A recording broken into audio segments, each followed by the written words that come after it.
آپ مجھے بتائیں کتنے لوگ ہیں جو یسوع کو کہتے ہیں مسیح یسوع؟ ذرا ہاتھ دکھائیں. مسیح یسوع. کچھ اس کو خداوند یسوع مسیح کہتے ہیں اور کچھ مسیح یسوع کہتے ہیں.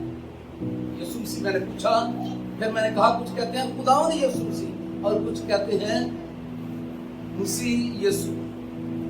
مسیح کے بارے میں جاننا ہمیں کتنا ضروری ہے. کسی کے نام کے بارے میں جس کو آپ دن میں کئی دفعہ بولتے ہیں، اچھا ہے آپ کو اس کے بارے میں پورا پتا. دوسری صورت میں ایسا ہی ہے کہ اگر آپ نہیں جانتے یا نہیں پتا تو آپ کی جو درخواست ہے، آپ کا جو خط ہے وہ غلط ایڈریس پر چلا جاتا ہے. جی میرے ساتھ نکالیے اعمال کی کتاب،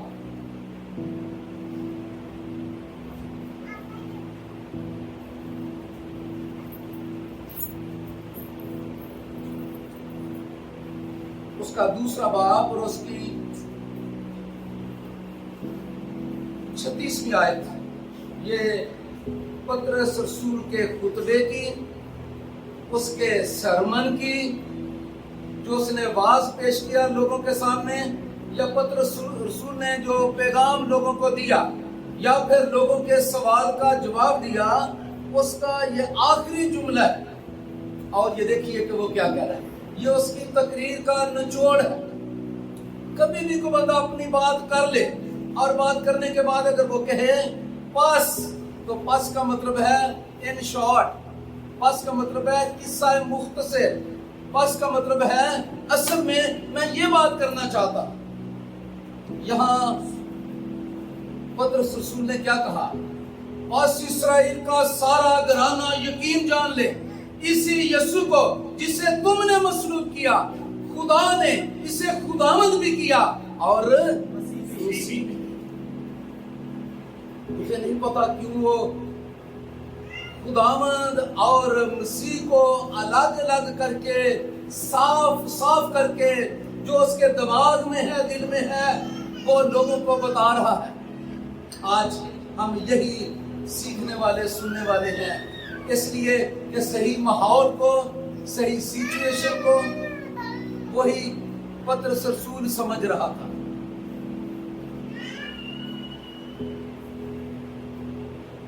جب اس نے یہ کہا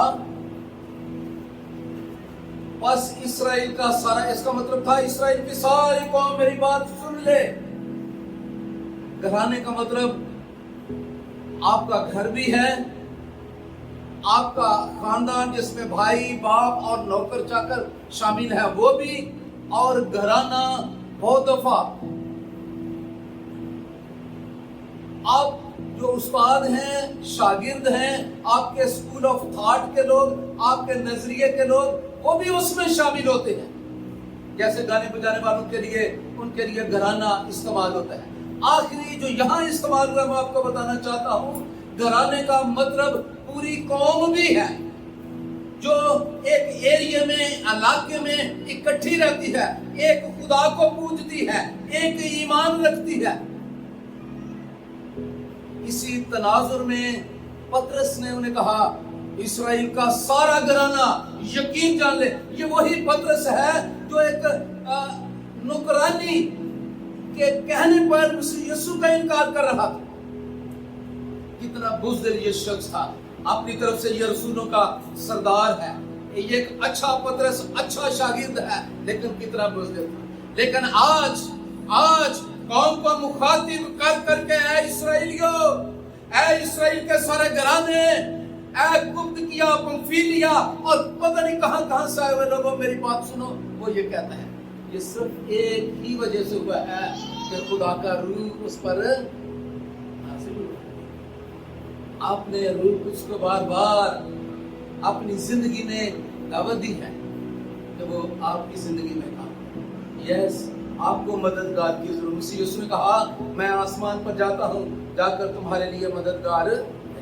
مسیح یسوع نے کہا تھا تم یروشلم سے باہر نہ جانا जब तक तुम्हें रूह कुस का लिबास न मिले, तो ये रूह कुस का लिबास हासिल करके ये पाक रूह पाकर देखिए एक शख्स का क्या हाल है। लेकिन मैं आपको एक बात जता चुका हूँ तकरीर के शुरू में ही कि पतरस उन 11 शागिर्दों के साथ खड़ा हुआ, अकेला कोई कुछ नहीं। आप अपने खानदान के साथ, आप अपने घराने के साथ, आप अपनी टीम के साथ, आप अपने एल्डर्स के साथ, आप अपने चर्च मेंबर के साथ, आप अपनी बेटियों के साथ, बेटों के साथ, आप अपनी जिंदगी के साथी के साथ खड़े होकर जिस काम के लिए खुदा ने आपको कहा है वो करेंगे तो आप कामयाब होंगे, तनहा कुछ भी नहीं।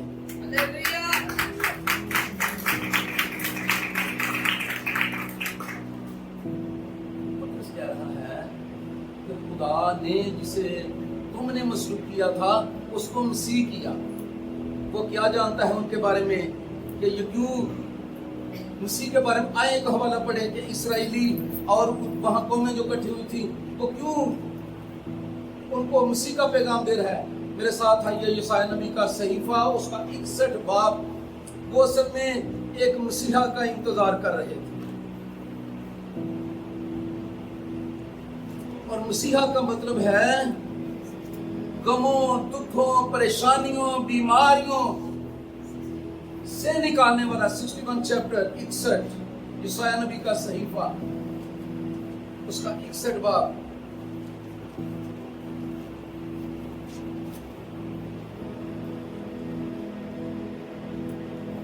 मिल गया उसकी पहली आयत। किताब मुकद्दस में पुराने अहदनामे में मसीह यीशु के बारे में, मसीहा के बारे में बहुत सारी बातें हैं, लेकिन मैं सिर्फ एक हवाला आपके सामने रखना चाहता हूँ। उसने कहा, इस्राएलियों तुम जिसका इंतजार कर रहे हो मैंने उसे देखा है।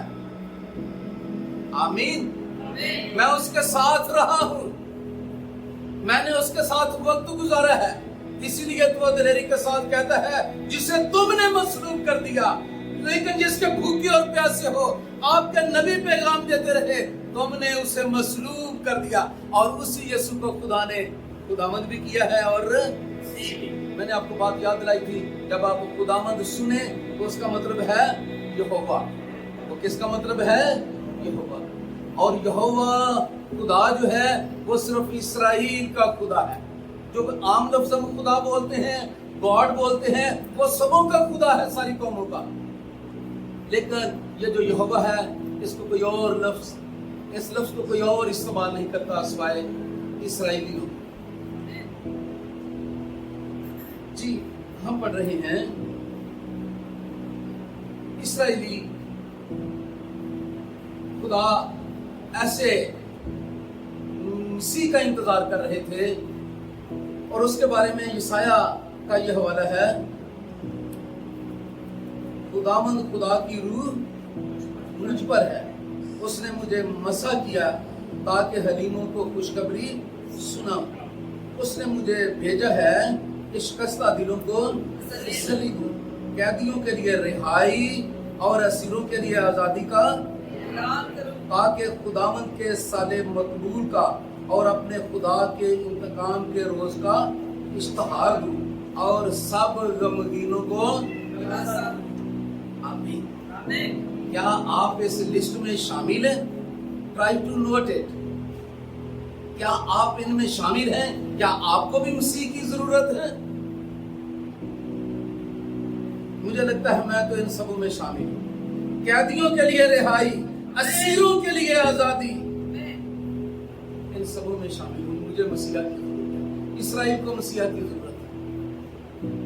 और कह रहा है, अभी ऐलान कर रहा है, मसीह यीशु का शागिर्द। उसे कैसे इस बात का पता चला? आए एक और हवाला हम देखें। आप मेरे साथ निकालिए मुकद्दस लूका डॉक्टर की अंजील, मसीह यीशु के बारे में, उसका 4था बाब है।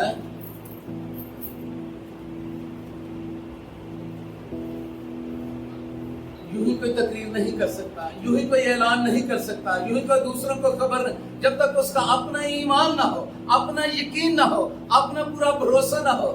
अब देखिए कि किस तरह से पतरस में यह कायलियत बनी हुई थी। मेरे सामने हवाला 4था बाब और उसकी 18वीं आयत है, लेकिन میں آپ سبوں کو دعوت دوں گا ہم 16ویں آیت سے مسیح یسوع کے بارے میں پڑھیں. مل گیا سبوں کو؟ کیا ہوا ہے مسیح یسوع کے بارے میں؟ ہم پڑھتے ہیں. اور وہ ناصرت میں آیا جہاں اس نے پرورش پائی تھی. مسیح یسوع کے بارے میں ہے. اپنے دستور کے موافق سبت کے دن عبادت خانے میں گیا جس طرح آپ آئے ہو اور پڑھنے کو کھڑا ہوا.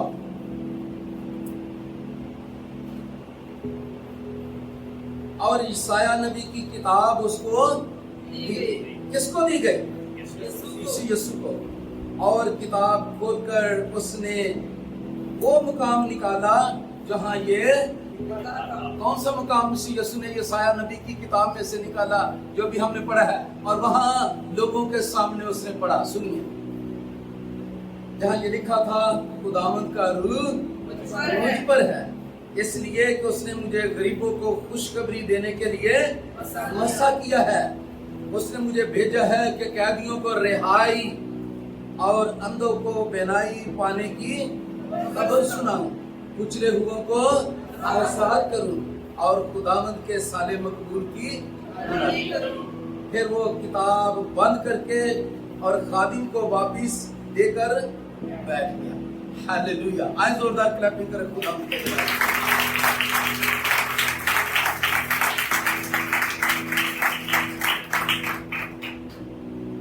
آپ نے غور سے سنا کیا پڑھا مسیح یسوع نے عیسائی نبی کے صحیفہ میں سے لوگوں کے سامنے پڑھ کر بیٹھ گیا. اب آپ سمجھ جاؤ. لوگوں کو کہا اب آپ سمجھ جاؤ. جب اس نے پڑھا کیا تھا؟ خداوند کا روح مجھ پر ہے, اس نے مجھے غریبوں کو خوشخبری دینے کے لیے مسا کیا ہے تاکہ میں قیدیوں کے لیے رہائی اور اندھوں کے لیے بینائی پانے کی خبر دوں اور کچلے ہوئوں کو آزاد کروں. یہ مسیح یسوع کا منشور تھا. یہ مسیح یسوع کا زندگی کا مقصد تھا. مسیح یسوع نے کہا یہ میں اسی لیے مسا کیا گیا ہوں. اب بات ہم اصل میں کر رہے ہیں مسیح کی. پترس کہتا ہے خدا نے اسے خداوند بھی کیا اور مسیح بھی. مسیح کیا ہے؟ مسیح ایسا شخص ہوتا ہے, ایسا شخص ہے جس کو تیل سے مسح کیا جائے. پرانے عہد نامے میں بادشاہوں کو, کاہنوں کو مسح کیا جاتا تھا اور جن کو مسح کیا جاتا تھا انہیں ممسوح کہتے تھے. اور جن کو مسح کیا جاتا تھا ان کو کوئی اسپیشل خاص ڈیوٹی اسائن کی جاتی تھی. کسی خاص مقصد کے لیے وہ مسح کیے جاتے تھے. یہ دوسرا پوائنٹ میں بول رہا ہوں. اور تیسرا پوائنٹ یہ ہے کہ جس کو مسح کیا جاتا تھا, کرتے تو انسان تھے, خدا کے خادم تھے, لیکن اس شخص کا جو ممسوح ہوتا خدا کے ساتھ قدرتی طور پر خدا کی طرف سے ایک خاص رابطہ ہو جاتا اور خدا کی طرف سے اس پر روح القدس نازل ہوتا اور وہ عام لوگوں سے زیادہ دانائی اور زور میں قوت پاتا اور خدا کے لیے بڑے بڑے کاموں کو انجام دیتا. جیسے ساؤل کو آپ جانتے ہیں, جدعون کو جانتے ہیں, سمسون کو جانتے ہیں. یہ وہ لوگ ہیں جنہیں مسح کیا جاتا. لیکن مسیح یسوع کے بارے میں ہم یہ پڑھ رہے ہیں کہ مسیح یسوع کے بارے میں ہم یہ پڑھتے ہیں کہ اس کو خدا نے کیا کیا؟ کسی کاہن نے, کسی رہنما نے مسیح یسوع کو مسح نہیں کیا. مسیح یسوع نے کہا خدا نے مجھے مسح کیا. اس سلسلے میں آخری بات کر کے میں کلوز کرنا چاہتا ہوں. کیوں مسح کیا گیا؟ غریبوں کے لیے. کیوں مسح کیا گیا؟ قیدیوں کے لیے. کیوں مسح کیا گیا؟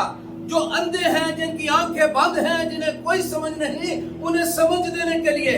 کیوں مسح کیا گیا؟ جو کچلے ہوئے ہیں ابلیس کے ظلم سے اور دوسری بیماریوں سے اور بدیوں سے, گناہ کے نیچے آ کر जो सांस नहीं ले सकते, जो दब चुके हैं, उन सबों को मसीह यीशु को मसा किया गया ताकि उन्हें रिहाई मिल जाए।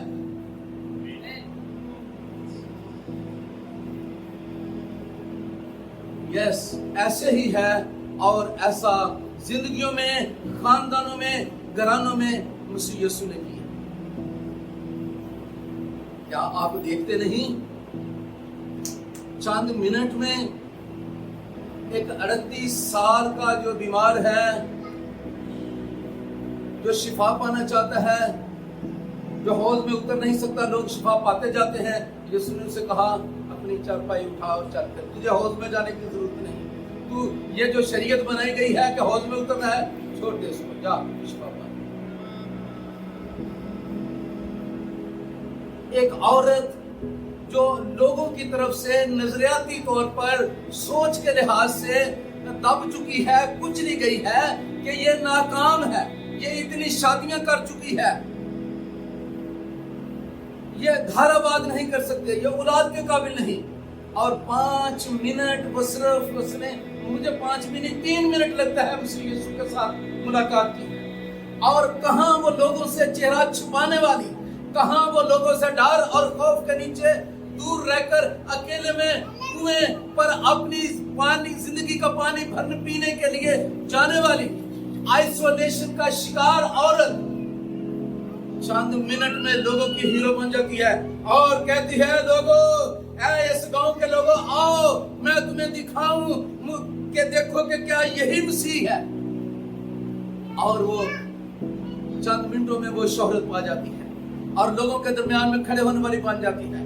मसीह यीशु और लोगों के लिए कम्युनिकेटर बन जाती है। और पहली मुबशरत, मसीह यीशु चेंज करता है स्टेटस को, हालात बदल जाते हैं यीशु तेरे आने से। मैं कितनी मिसालें आपको दूं, इसमें बहुत कुछ है, लेकिन चूंकि इसके लिए मेरे पास सिर्फ 10 मिनट 12 मिनट है, इसलिए मैंने आपको ये बताना चाहता हूं कि क्या आप इस लिस्ट में शामिल हैं। चाहें तो आप इससे इस्तेफादा कर सकते हैं, नहीं है तो ये जस्ट आपके लिए एक सरमन है, एक पैगाम है, कैसे आप फायदा उठा सकते हैं। मैं एक खातून के बारे में आपको बताना चाहता हूं। मसीह यीशु ने कहा, दावत दी, ऐ थके मांदे लोगों, सब मेरे पास आओ, मैं तुम्हें। अब ये लोगों पर है, कौन इसे कबूल करता है, कौन रिसीव करता है, कौन फायदा उठाता है। एक क्लास में हर तरह के तालिब इल्म होते हैं, एक चर्च में हर तरह के मोमन, ईमानदार, रास्तबाज बैठे होते हैं, और कुछ सुनकर चले जाते हैं और कुछ चीजों से फायदा उठाना शुरू कर देते हैं। मैं एक औरत के लिए बताना चाहता हूँ, वो